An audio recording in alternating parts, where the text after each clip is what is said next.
আজকের রেসিপি হলো বিটরুট আলু ভাজা। এর জন্য লাগছে ডুমো ডুমো করে কাটা আলু, কুচি কুচি করে কাটা পেঁয়াজ, বিটরুট, আদা, কাঁচা লঙ্কা। বিটটাকে আমি গ্রেট করে নিয়েছি। আপনারা চাইলে মিক্সিতে পেস্টও বানাতে পারেন, তবে সেক্ষেত্রে পেস্টটা একটু মোটা রাখতে হবে। কড়াতে তেল দিয়ে দিয়েছি। এরপর আমি দেব কালো জিরে,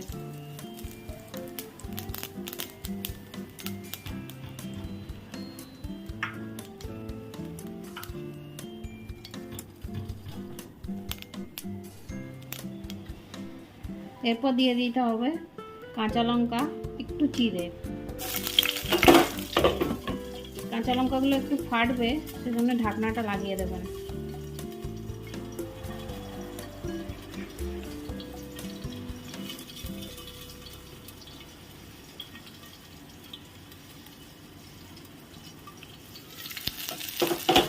কাঁচা লঙ্কাগুলো একটু ভাজা ভাজা হলে দিয়ে দিতে হবে আলু পেঁয়াজ একসাথে।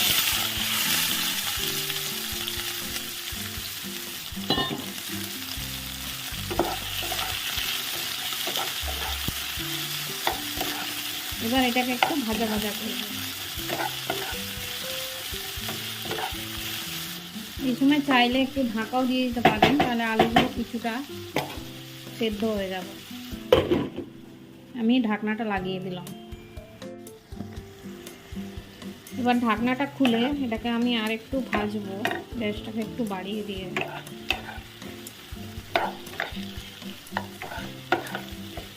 পেঁয়াজগুলো একটু বাদামি বাদামি হয়ে এসেছে। এবার আমি দিয়ে দেবো গ্রেট করা আদা।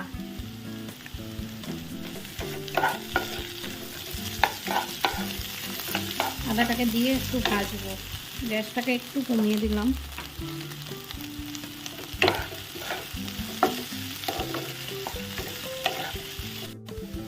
দেখুন, আদা পেঁয়াজ আলু সব একটু ভাজা ভাজা হয়ে গেছে, পেঁয়াজগুলো বাদামি হয়ে গেছে। এই পর্যায়ে আমি দেব বিটরুটটা।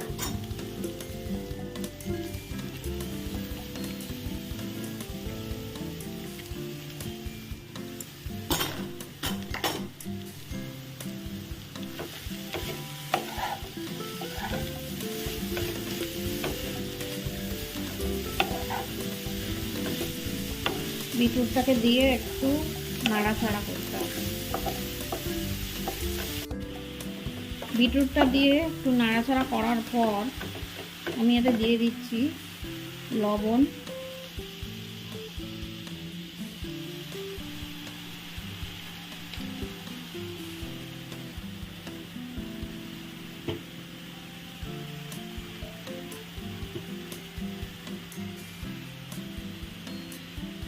আন্দাজ মতো লবণ দিতে হবে। যেহেতু আলু ভাজার সময় লবণ দিইনি, সেহেতু সেই হিসেবে দিতে হবে। আর দিয়ে দিচ্ছি হলুদ।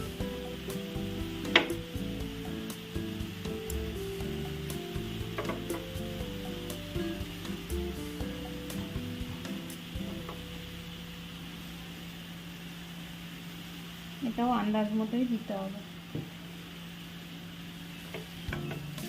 এবারে লবণ হলুদটা দেওয়ার পরে আমি এটাকে একটু নাড়াচাড়া করব।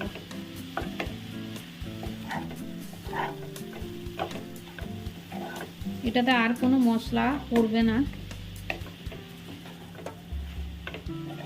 শুধু লবণ হলুদ দিয়েই এটা হয়ে যাবে। এটা খেতে খুব সুস্বাদু হয় এবং হেলদিও বটে, যেহেতু আর কোনো মশলা এতে পড়ছে না এবং খুব কম তেলে রান্না হয়ে যাচ্ছে। লবণ হলুদ দিয়ে আমি নাড়াচাড়া করে দিয়েছি। এই পর্যায়ে আমি একটুখানি জল দেব।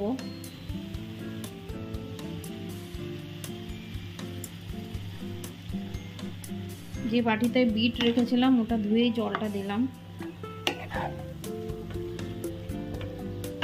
এবারে আমি এটাকে ঢাকা দিয়ে দেবো।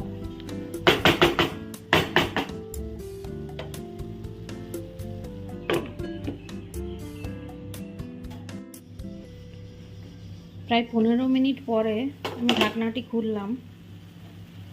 এর মাঝখানে আমি একবার খুলে লবণ মিষ্টিটা চেক করে নিয়েছিলাম। মিষ্টি এই রেসিপিতে লাগে না, কেননা বিটের মধ্যে একটু মিষ্টি মিষ্টি ভাব আছে, সেই জন্য মিষ্টি আবার আলাদা করে দিলে বেশি মিষ্টি হয়ে যাবে, তরকারিটা ভালো লাগবে না।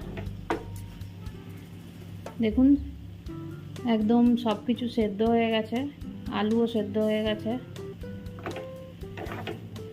বিটও ভালোভাবে ভাজা ভাজা হয়ে গেছে। এবারে আমি একটু নাড়াচাড়া করে গ্যাসটা বন্ধ করে দেবো।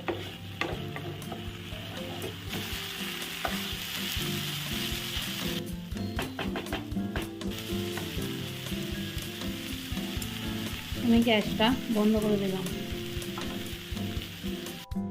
আমাদের বিট আলু ভাজা রেসিপি একদম রেডি।